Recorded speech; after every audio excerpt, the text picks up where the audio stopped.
Hello everyone and welcome to my update vlog for July. This was a pretty big month for me as I was attending my first research conference, the British and Irish Association of Zoos and Aquariums Research Conference, a bit of a tongue twister there.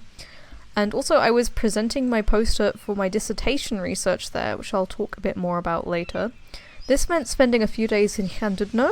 Apologies to anyone of Welsh descent who can hear how badly I am butchering the pronunciation of that. That is in North Wales, and I was there for a 2-day conference. It was very full-on, the first day being over 12 hours from start to finish, but it was definitely very rewarding and something I hope to do again in the future. Plus, it was nice to have a couple of day break out away from work, out in this, it was a very beautiful seaside resort. Really a resort. It's definitely a popular tourist destination in the area. There's arcades, there's a long pier you can walk down. You can see jellyfish from the pier, which is pretty cool. But yeah, the big reason I was there wasn't for a holiday break, it was for work. It was to do my research presentation and to learn about all the interesting research that's been happening this year in zoos across the UK and in other countries as well, including South Korea and India.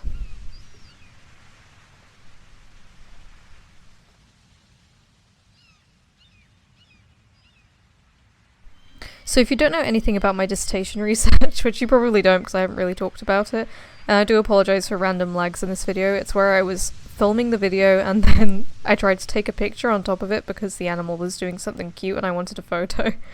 But yes, I haven't really talked about my dissertation research. It isn't anything groundbreaking. It isn't anything particularly groundbreaking. It was into the social behaviour of black lemurs. I was doing a social network analysis of 4 of them living in a zoo. There were a couple of aggression problems going on within that group, so it was mainly to see what was going on there, who was being targeted and why. Social network analysis is one of those things that has really become quite popular in the zoo research community recently. There were quite a lot of presentations on it and a whole workshop on it as well. It's basically a way of kind of visualizing the relationships between animals and people as well. It's quite a popular area of studies in people.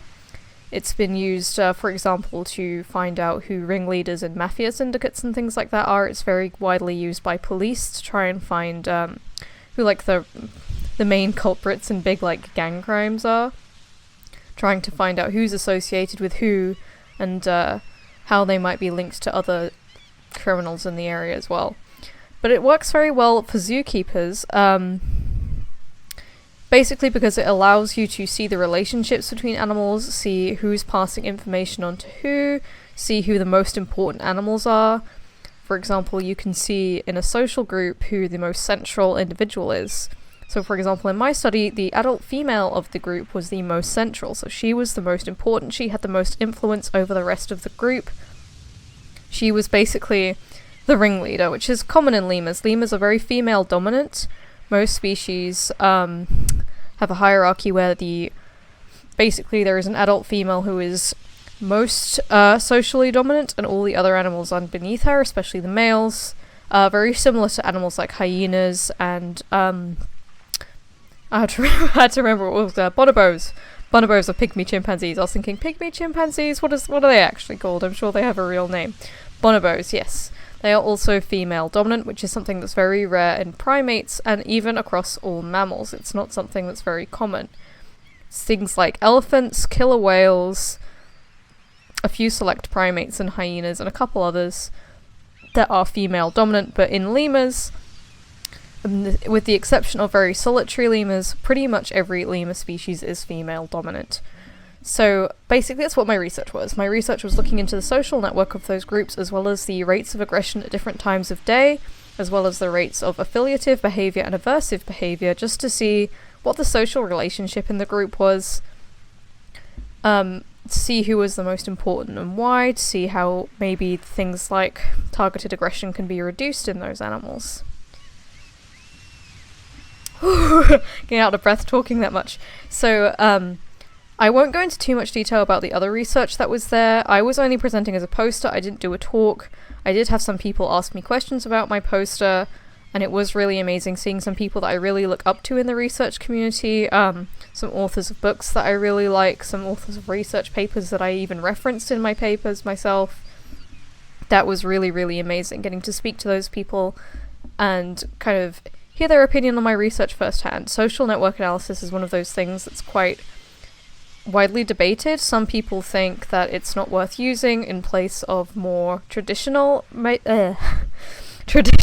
measurements of behavior, especially social behavior. I did do a more traditional version in my research, but in some cases it is important to see who's linked to who, and it is very important for zookeepers especially to know who the most central individual in a group is, because, for example, if you were to relocate an animal for breeding purposes, we'll say if there is a breeding program going on for that species that requires them to send over one of their animals, and it's a very specific animal, using a social network you can see how removing that animal is going to affect the rest of the social network, because you never know, it could completely throw everything out of whack. Animals like elephants are very good examples of this because they are really attached to each other, they have very, very strong bonds. There was an interesting piece of research that showed how close elephants sleep together, so their sleeping patterns can actually indicate their social network all by themselves. So the social networks that they display is called proximity, so who they're closest to or who they might be touching any moment in time. Those social networks actually really strongly reflected the social networks that they exhibited during the daytime, which is pretty interesting. But yes, they have very, very strong social networks, which means that if you remove one, it can completely throw the rest of the herd out of whack. All you need to do is look at documentaries, look at any research that looks at the way elephants act when one of their herd members dies. It just completely throws everything out of balance, especially if it's a very important animal, like the matriarch of a group.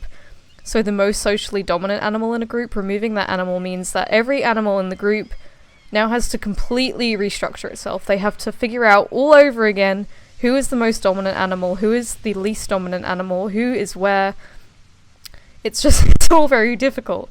This is something you also have to consider when you are merging two groups of animals. This is something that a zoo I volunteer at had to do very recently. They merged two groups of male lemurs together because they keep their males and their females relatively separate at this zoo. So the females have a few breeding males and they breed, but when the offspring males, when they get too old to be with their natal group anymore, they get moved to an all-male enclosure. And when that happens, it is crazy. The animals have to once again completely re-establish social dominance. You end up finding that a new male might end up being more dominant, completely replacing another one. It's just crazy. It's a really important thing to look at. It's a really important thing to monitor. But it is difficult. One of the things that was discussed was that if you're trying to do a longitudinal study, so you're trying to do a study like this in the long term, without the aid of undergraduates, the undergraduate army as it is called, the people who are willing to do research for you for free, is that zookeepers really can't just sit there for an hour, because I find when I was doing my research, I would sit there for an hour. I was doing 3 hours of samples a day, so I was for an hour every single day watching lemurs. And for like 50 minutes of that hour, they would not interact with each other at all. They would just sleep and sit there and do nothing. Maybe they'd eat and that was it. So it was for an hour for about 10 minutes worth of social behaviors, and that's in a highly social species. It's nuts. It is nuts. Just to move on from that very, very quickly. So part of this conference as well is that we were treated to a tour of the Welsh Mountain Zoo. That's where all these clips of animals came from. The Welsh Mountain Zoo is pretty much the zoo of North Wales. It is the national zoo of Wales. And we also got treated to a private sea lion display, as you can see here. It was basically just going through their training. And all of their training is done for husbandry, and I think I've mentioned this before in a different video, probably in my Zoo Tycoon series, that I think all animal training should be for this reason, and this reason only. You can see here the sea lion touching a target, which is for health check purposes, so you can quite comfortably check the animal without it being stressed. It gets to choose whether or not it's taking part, which is all very, very awesome. It was really great fun to watch as well. The sea lions were so cute, and they all had their own individual personalities, which was so clear to see. They're just really big sea puppies, and I love them so much. I also did go on a trip to Chester Zoo afterwards, on my way home, I stopped by Chester Zoo since Chester is about an hour away. So I did get some videos of that, but I'll talk about that trip another time, just because I think this video will be way too long if I talked about that as well.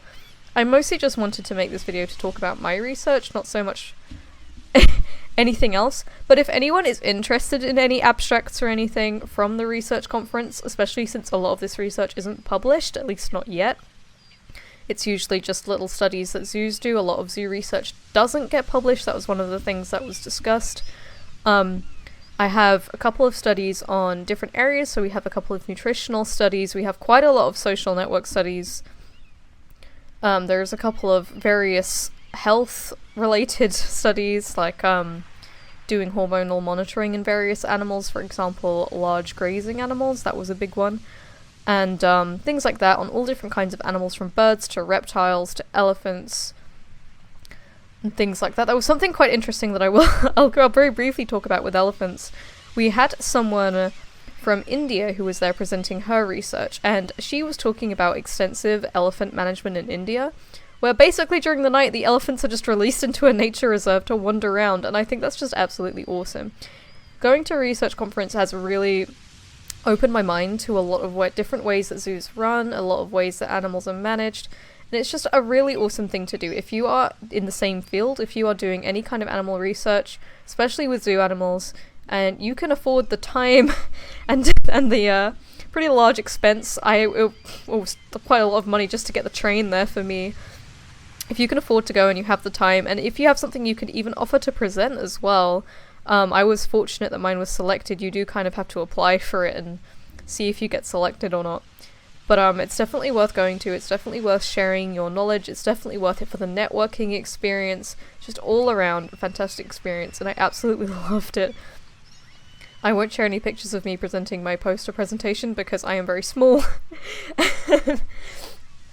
But if you want to see my poster, do let me know and I might be able to share it with you. The only reason I don't want to put it publicly is just because you can find a lot of information about me just by looking up my research.